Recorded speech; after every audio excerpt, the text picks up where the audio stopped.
Alright, so for this first test run of a Middle-earth collectible card game, The Wizards, playing versus myself, I will be playing a game of Gandalf versus Saruman, classic matchup. I'm not going to I'm not going to spend a lot of time explaining the rules. You can find those in other videos elsewhere on the internet.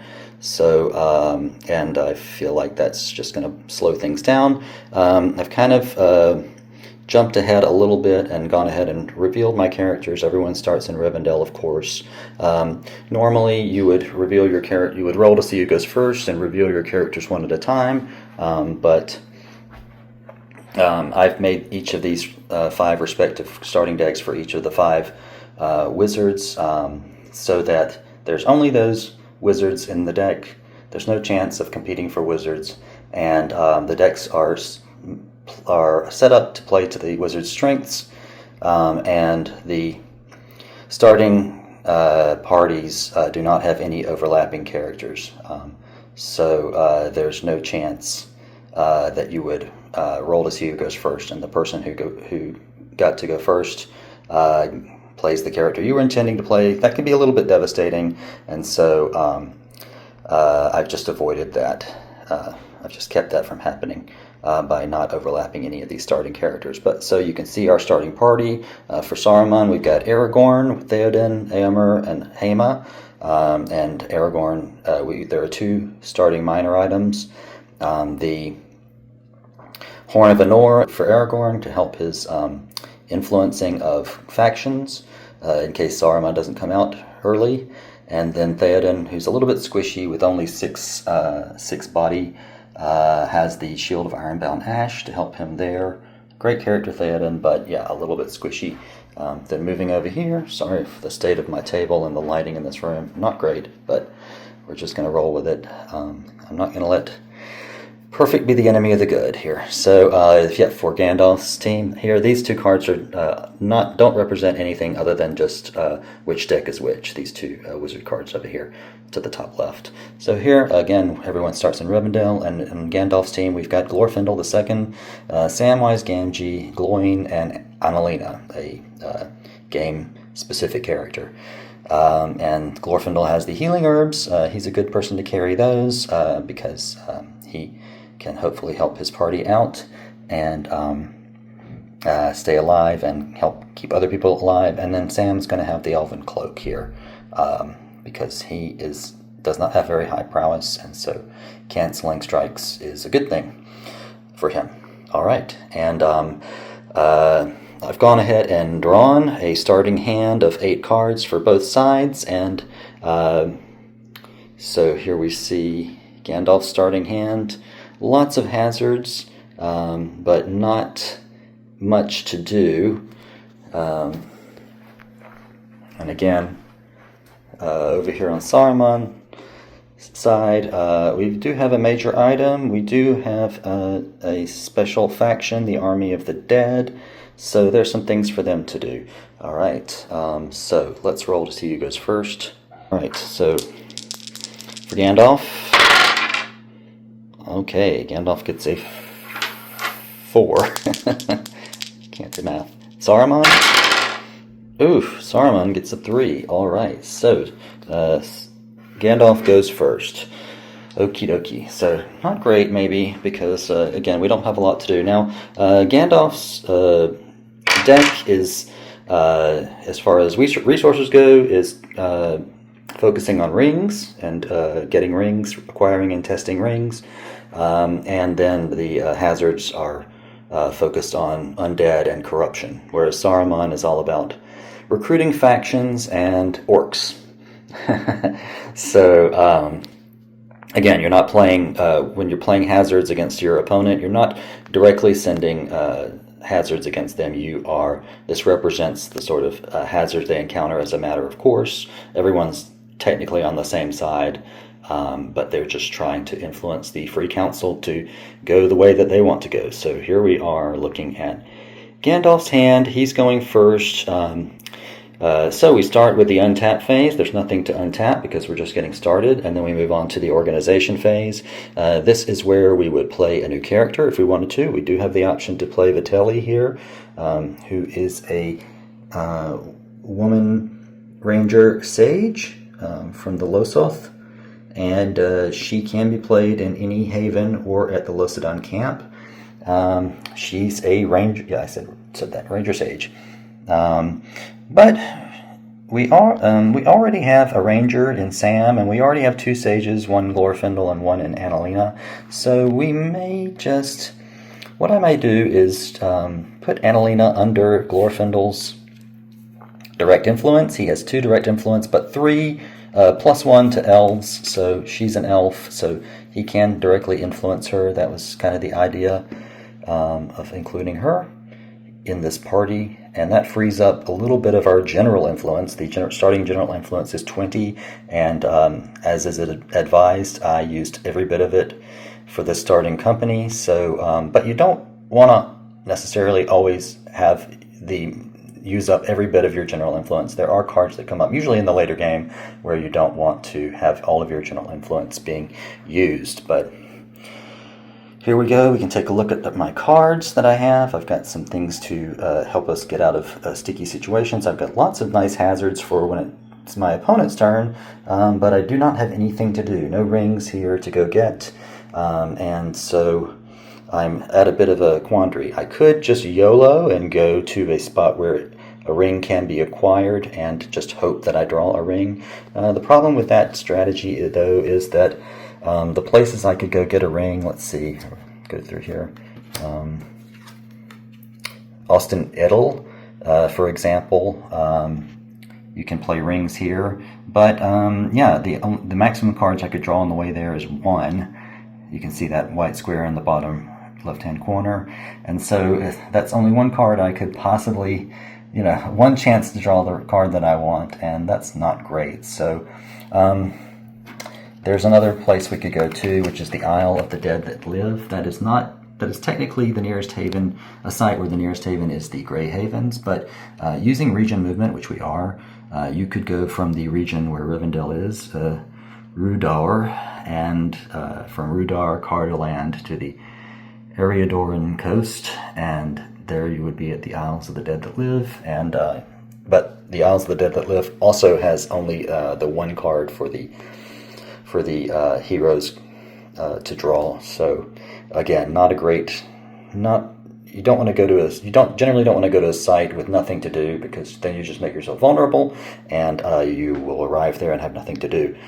So when in doubt and you're in Rivendell, just go to Lorien. There's lots of places to go to from Lorien. It's much more centrally located, and so yeah, I think that the best thing to do in this situation,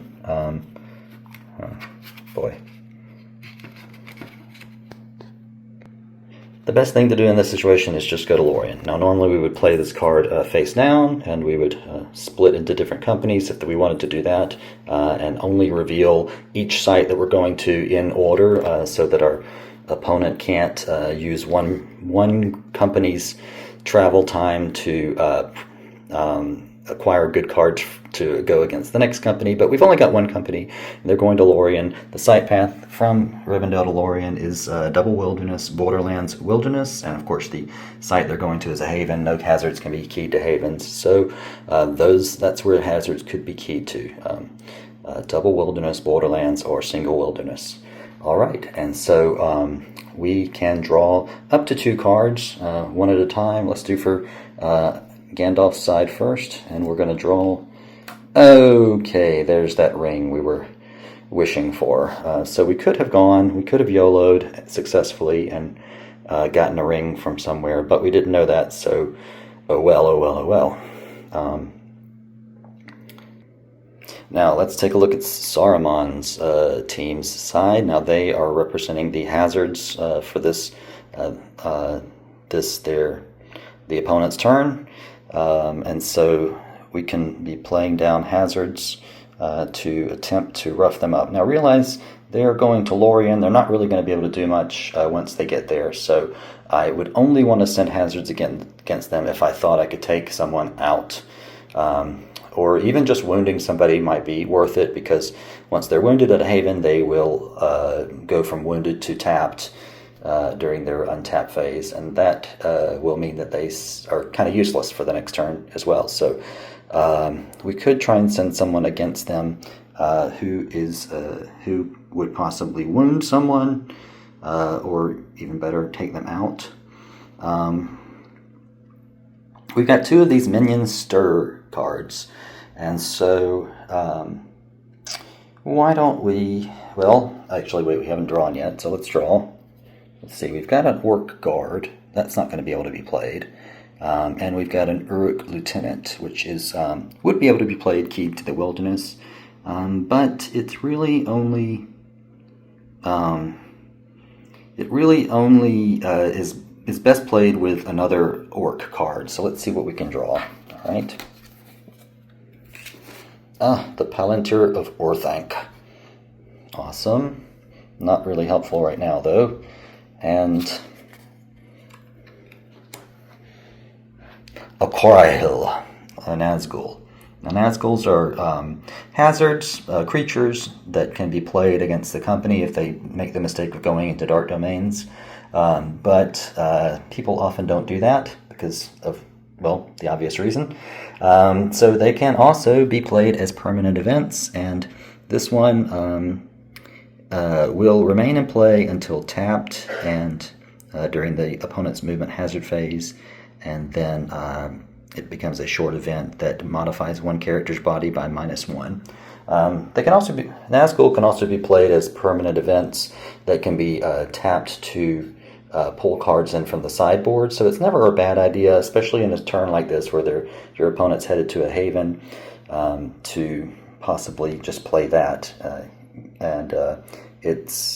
Those are generally better played as permanent events rather than creatures, unless your opponent is really going buck wild. And so let's do that. All right, so card number 1. Now the hazard limit for Gandalf's team is 3.5. Hobbits count 0.5, so that rounds up to 4, so I could play up to 4 cards. So we're going to play a Korahil. All right, that's 1. And then we're going to play, well, we could play the Minion Stirred, but we're not really going to play, I don't know, unless we want to try. We could try and play the Uruk Lieutenant. That looks like I would just be handing them a point, though. I mean, Glorfindel is no joke. He's got 8 prowess, so he would probably handle that guy pretty handily, even with the benefit of Minion Stirred. So I'm not going to do that. I'm not going to hand them a point. So we're just going to slap down a Korahil. That can be used anytime. It's a permanent event.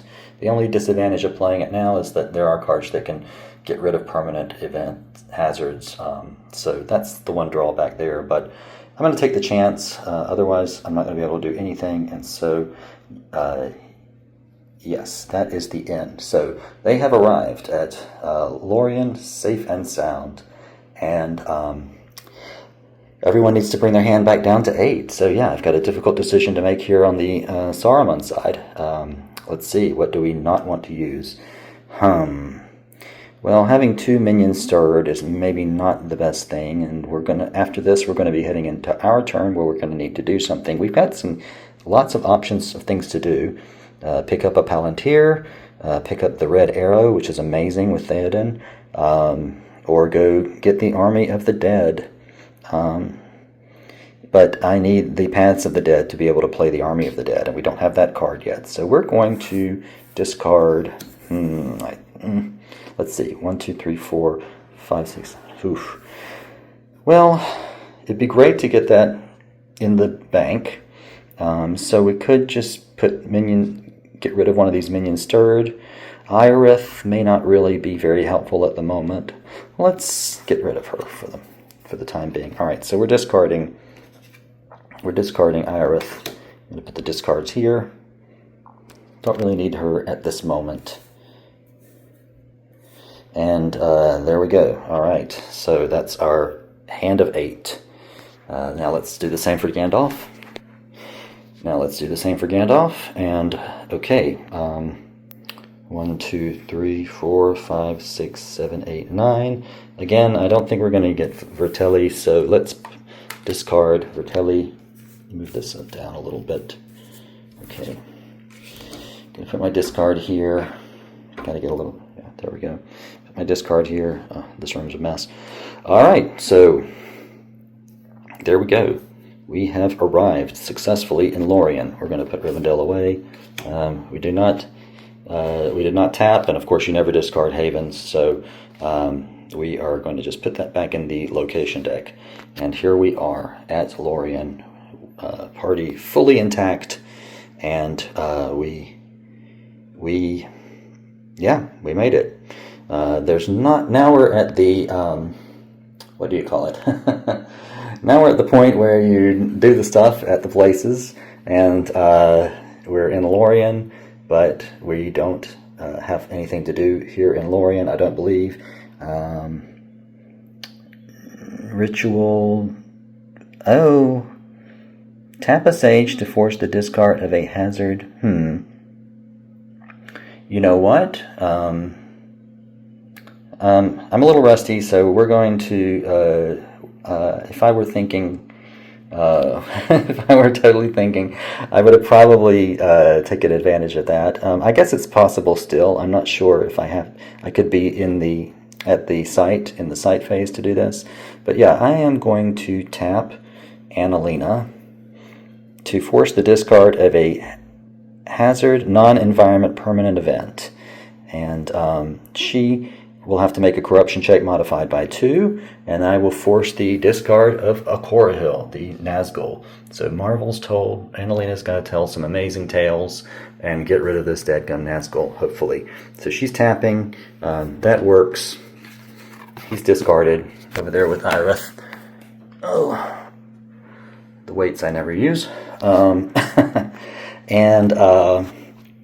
Yeah, she has to make a corruption check. Now, she's making a corruption check modified by 2. So, if she rolls a 2, we'll remind ourselves what that means. And she did not. She rolled an 8. Okay, great. So, that was successful. Marvel's Told played. Excellent. All right. So, that's all we're going to do at this site. That means we're at the end of turn phase. Each side can discard 1 card and bring their hand back up to 8. So let's consider what we would like to do here. I would like to. I think having 2 concealments over here for Gandalf is for Gandalf's team is a little bit much. So it can be useful. Oof, that's a tough call. Next turn we're going to do some dangerous stuff, I suspect. But at the moment, I don't know. Let's not discard the concealment. I'm sure the moment that I do that, I'll wish I hadn't. So let's keep these 2 concealment. That's very handy. Realizing that Saruman's team doesn't know, and we'll just draw 1 card to bring us up to 8. Mary. Okay, so Mary is a character that we could play at Lórien. We can play, characters can be played at any haven, wizards can be played only at Rivendell or their home site. Yeah, characters can be played at any haven or their home site. Alright, unless it says otherwise on the card. Oh no, it does, actually. Mary can only be brought in at his home site. Well, we've gone far away from Bag End, so we may not be pulling Mary into the game at this moment. Alright, so we've done that. Now let's go over to Saruman's side. This is the end of turn phase for Gandalf's team, so we can discard 1 card and draw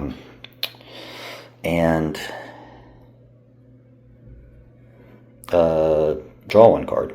So I think 2 minion stir, probably too much. So I'm going to draw a card, and we've got Baragond. Alright, so there we go. We've got plenty of options to do once it's our turn, which it is. Here we go. Okay, so now it is Saruman's team's turn, and we've got we head into the organization phase. Now, Théoden has an incredibly efficient 3 direct influence for his 6 mind, and so he is going to take his nephew Éomer under his control. under the control of his direct influence. Everyone else is going to be like this. And yes, we are in Rivendell, and we have a few options. We could go get that Palantir of Orthanc, or we could pick up the Red Arrow, or we could, I don't know, head in the direction of the Vale of Eric to possibly get the Army of the Dead, but we would need to pull Paths of the Dead. That could be at the bottom of the deck, so let's not do that. Let's go get that Red Arrow. That is an incredible item. Now what I've done is I've made a location decks for these two, respective decks, so that they, they have the locations that are really needed for the cards that they want to play. And Saruman is all about the south. Saruman / Aragorn's deck. It's all about recruiting factions in the south, so I really don't have much in the way of sites to go to from Rivendell. In fact, I have 0 cards here in this deck that key off Rivendell. So there are sites that we could go to get major items from Rivendell. However, we could use region movement to go from Rhudaur, I can never remember how to pronounce that, Rhudaur, to get a major item, specifically Moria. Nothing bad ever happened there, right? So we could go from Rhudaur, Hollin, Redhorn Gate to arrive in Moria and try and pick up that. And then we would be well on the way to Lothlórien without having to waste a turn like the other team did, getting to Lothlórien.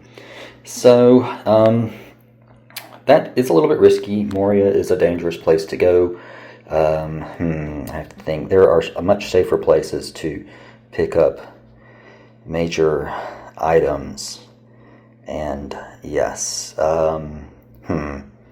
let's see. I don't really have a lot of cards that would help keep me safe in the Mines of Moria. I have no idea what my opponent has, and so I am a little nervous about that. What should we do? What should we do? Oh, by the way, I guess we could bring in Baragond in at Rivendell, or Gamling the Old. That's a possibility. We would be increasing our hazard limit, but we already have a fairly high hazard limit of 4. Making it 5 might be worth it. Baragond has a prowess of 4, and not bad for a Mind 2 character, and he could definitely be a meat shield to keep Aragorn untapped on the way there. Keeping in mind that Moria, I think, has Moria, I think, has oh boy, there we go. Moria has 4 strikes. An automatic attack with 4 strikes. You know what? I think that's not a bad idea. Let's do it. Let's bring Baragond in. So, I'm going to bring Baragond in. We're still in the organization phase, so we haven't declared we're going to Lothlórien or Moria yet. So, let's see. I am free. There's really not a big reason to free up general influence at the moment, other than just have it ready for next turn. But let's see. We're currently using up 15, 16, 17, 18, 19. That's fine. Doesn't matter, really. We've got the 20 general influence, so we can go like that. So I'm playing them there. And then, yes, we are going to go to Moria. So if we had multiple companies, we would not reveal all of the destinations at once. We would reveal them one at a time so that our opponent can't use one company's movement hazard phase to prep for the next one. So yeah, we would play strategically like that. I'm playing against myself. I know everything, but I'm pretending that I don't. So as I play each side, so I'm pretending that I don't know what Saruman has in his hand by the way of hazards, and I'm just going to hope, since it's early game, that he hasn't had time to accumulate a bunch of nasty stuff to play against us, and we're going to take a chance and use region movement to go from Rivendell to Moria. Now, if we look at the map over here, I think I said this earlier, but we're going from Rhudaur where Rivendell is, through Holland to Redhorn Gate. That's triple wilderness. There are a few hazards that actually only can be keyed to triple wilderness, namely some nasty dragons, and so that could potentially be a risky move, but I'm gonna take the chance. Those are pretty rare items. Double wilderness, more common, and of course we're arriving at Moria, which is a shadow hold. A shadow hold. You can see in the top left corner, shadow hold, and we can play lots of great items there, including a greater item. Might not be the best idea to blow our greater item site on a major item, but hey, we're gonna do it. I don't have a lot of options. The other option would be to just go to Lothlórien like the other team did, and I want to do something other than that. So let's get going. Might be a mistake. So here we go. The opponent can draw up to 3. I can draw up to 2. So I'm going to draw and see if I can get something that'll help keep us safe. Morgul Knight. That's a fantastic card for when it's our turn to be the baddie. But doesn't help us here. Pierced by many wounds. Okay, so nothing that's going to help us on our little trip here. But there we go. We're heading to Moria. Now let's go over here, and now we represent our opponent on Gandalf's team, and we can draw up to 3, and we're trying to play against triple wilderness or shadow holds. So at the moment, the only thing we could potentially play is this Chill Dowser,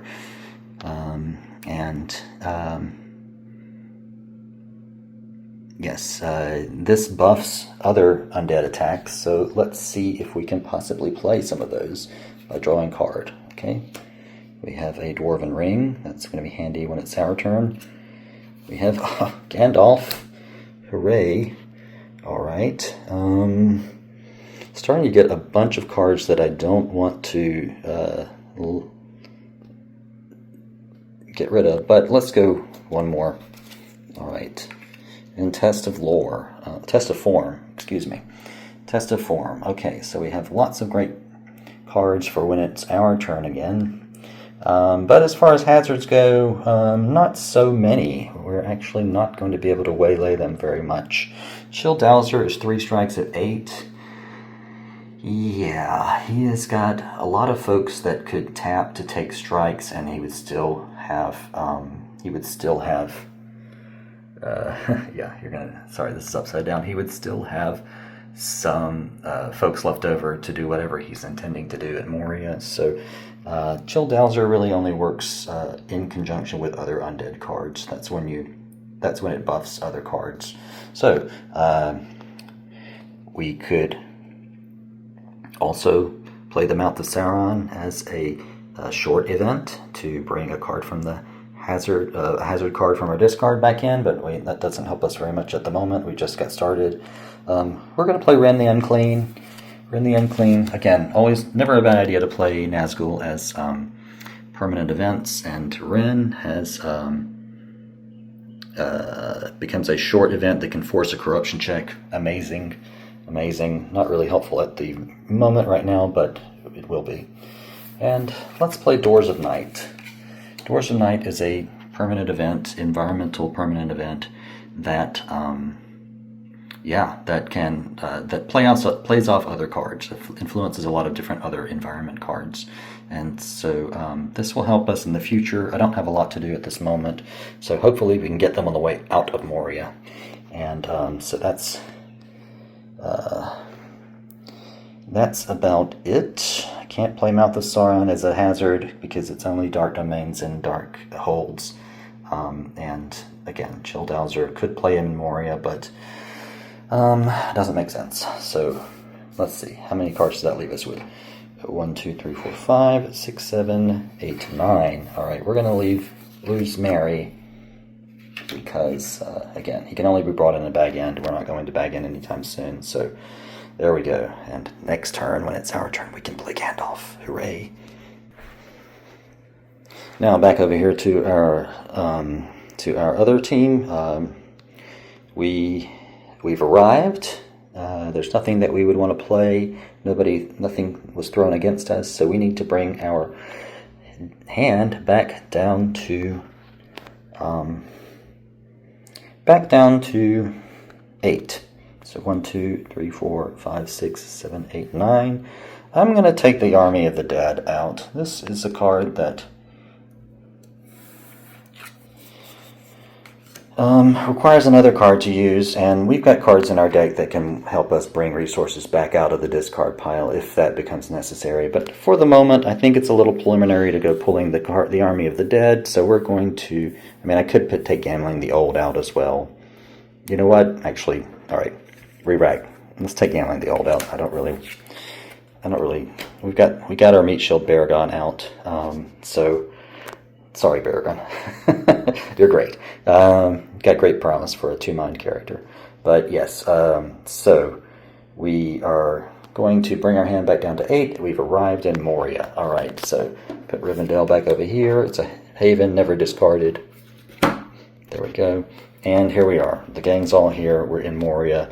And so, if we decide to enter the site, we are going to have to face this automatic attack of orcs with 4 strikes of 7. We have 5 dudes, so we could take that and leave 1 person untapped to play this major item that we want to play. The major item is the red arrow.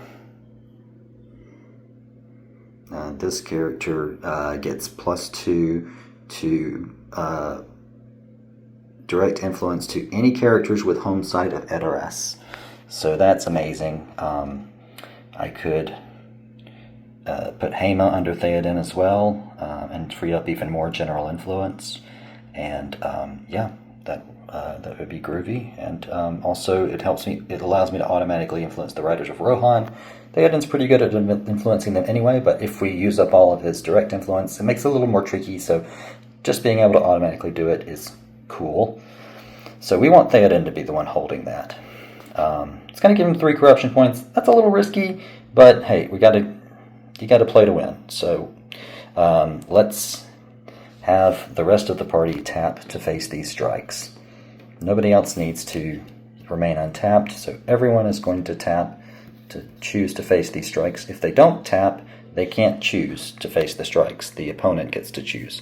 But if you have enough characters to tap to face all of the strikes allotted, then you can choose where they go.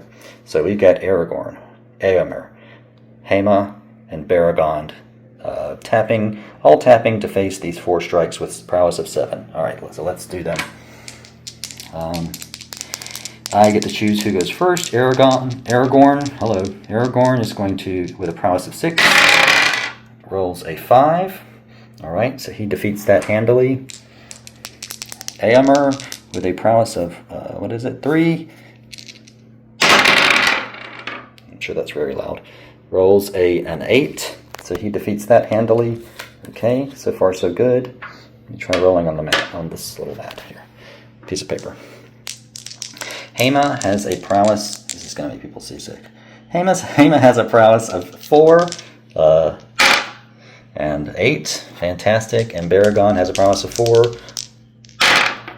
All right, 7. So we handled that handily, and so we have entered the site successfully. And now Théoden is going to tap the site in order to play the major item of the red arrow. Hooray! So now he has this item, which is worth 2 marshalling points. It gives him 5 direct influence, but only against characters with Edoras as the home site. And he has 3 corruption points now. That's a little troubling, but we're gonna be optimistic. I'm sure the opponent doesn't have any cards that have anything to do with corruption, so I'm sure everything will be great.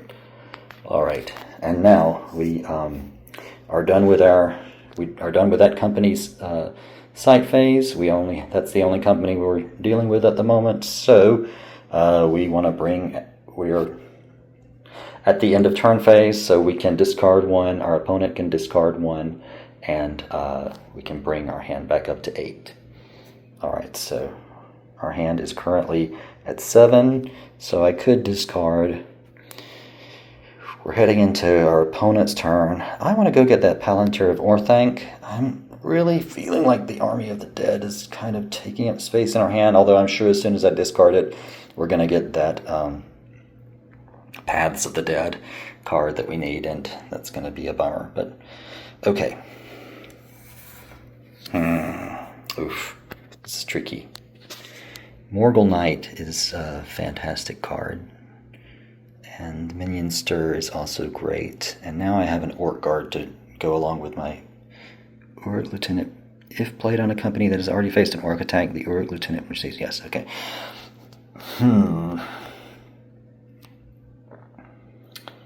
Yeah, I could just not discard anything and just pull a card. Let's do that. Hey, Return of the King. Okay, that's an Aragorn-specific permanent event that can only be done in Minas Tirith. Now I'm starting to feel like I really should take Army of the Dead out of my hands, just taking up space at the moment. But anyway, we'll get to that later.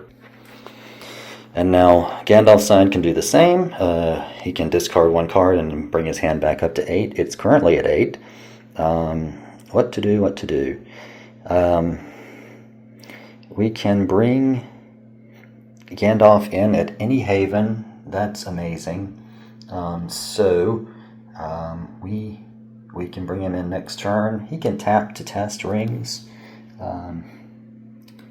Yeah, so the test of form may not be totally necessary.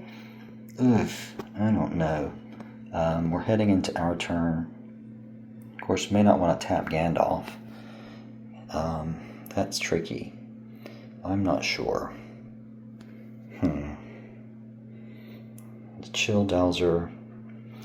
You know, the Mouth of Sauron is great, but he's better later on when you're wanting to bring a hazard back in from your discard.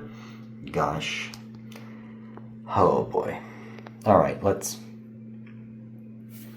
discard the Mouth of Sauron and bring in a lesser ring. Alright, fantastic. Now these are great to have. It's great to have lesser rings because when you test a ring, if you don't roll for the type that you're trying to get, for example, a Dwarven ring, having a lesser ring in your hand means that you could just play it with any result. So this is a great backup, fallback, if you don't roll what you want. So it's great to have a lesser ring in your hand, especially for this ring company. All right, so there we go. We're at the end of